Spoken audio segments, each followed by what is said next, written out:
profesionistë, studentë, të rinj të reja, prindër dhe fëmijë kanë zgjedhur që për 13 ditë me radhë, siç nuk është parë më parë, të rezistojnë jo vetëm në bulevard, por duke marshuar nëpër të gjithë rrugët e kryeqytetit.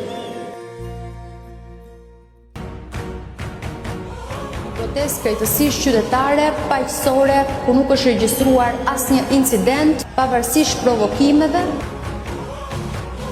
Ditën e 13 është parë një pjesëmarrje masive edhe emigrantëve të ardhur nga vende të ndryshme të botës.